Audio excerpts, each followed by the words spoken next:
Oke, sekarang kita bakal masuk ke contoh soal dari persamaan kuadrat, fungsi kuadrat, dan juga pertidaksamaan kuadrat. Nah, soal pertama itu misalkan kita punya nilai A. Nilai A ini menyebabkan persamaan ini jadi punya tepat satu akar nyata. Oke, jadi maksud dari tepat satu akar nyata itu apa? Jadi misalkan kita ingat-ingat di persamaan kuadrat, itu tuh sebenarnya dia punya akar kembar.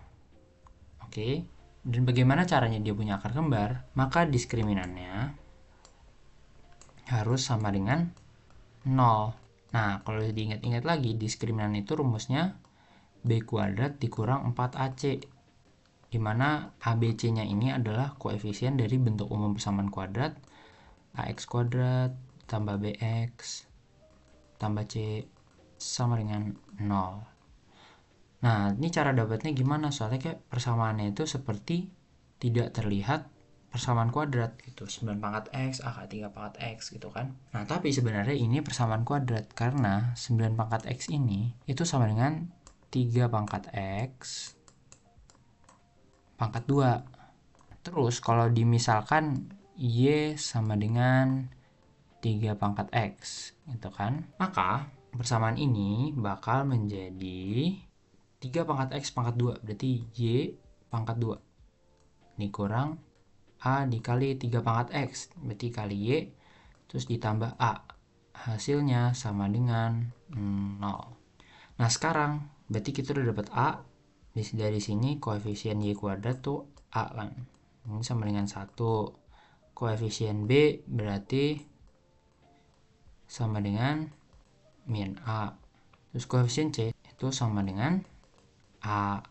Jadi B kuadrat dikurang 4AC ini sama dengan min A kuadrat dikurang 4 dikali A-nya 1 dikali C-nya A sama dengan 0. Min A kuadrat berarti kan kita punya A kuadrat dikurang 4A.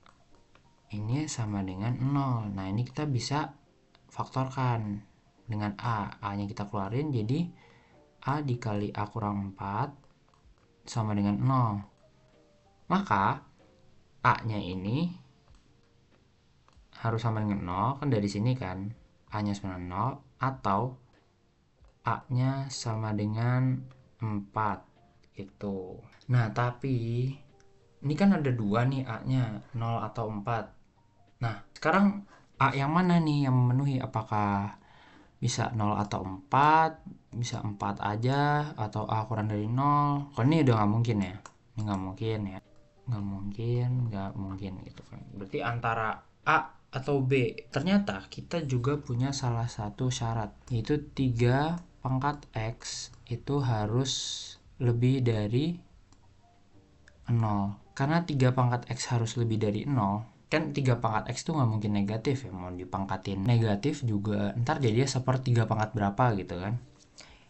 Nah, sekarang misalkan kita masukin A-nya 0 ke persamaan ini. Artinya kita punya 3 pangkat X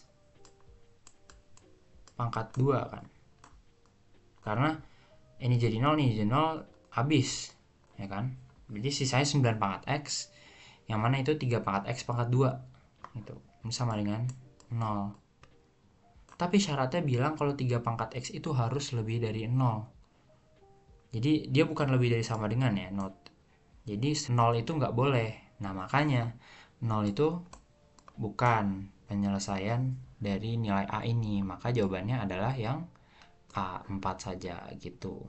Oke, mungkin kita bakal lanjut dulu ke soal berikutnya. Sekarang kita bakal masuk ke soal nomor 2, yaitu saat kita punya C dan K, sebuah konstanta. Jika X kuadrat tambah KX tambah 5 difaktorkan menjadi X tambah 1 dikali X tambah C, nilai K berapa? Nah, ini pakai cara pemfaktoran. Jadi, kita ingat-ingat aja, kita review. Misalkan punya persamaan AX kuadrat ditambah BX ditambah C sama dengan 0, ini bisa kita faktorkan menjadi A dikali X plus P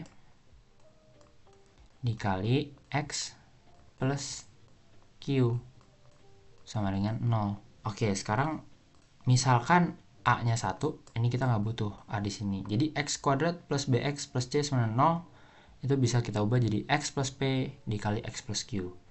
Nah, apabila persamaannya ada A-nya, itu tinggal dibagi aja persamaannya. Jadi kita paksa dia bentuknya itu X kuadrat tambah BX tambah C. Oke, misalkan kita udah punya persamaan seperti ini, maka kita akan tahu kalau P dikali Q itu hasilnya sama dengan C. Sedangkan P ditambah Q itu hasilnya sama dengan B. Nah, di soal ini jadi B, ini jadi C, ini P, ini Q. Nah, sekarang kita harus cari nilai K, harus cari nilai B. Berarti kita punya dua persamaan kan. Kita punya P kali Q, itu artinya 1 dikali C, itu sama dengan C. 5. Ini C-nya beda ya. Ini C ini sama C yang konstanta ya. 1 kali C sama dengan 5. Nah, berarti udah dapet dong. 1 kali berapa yang hasil 5? 5.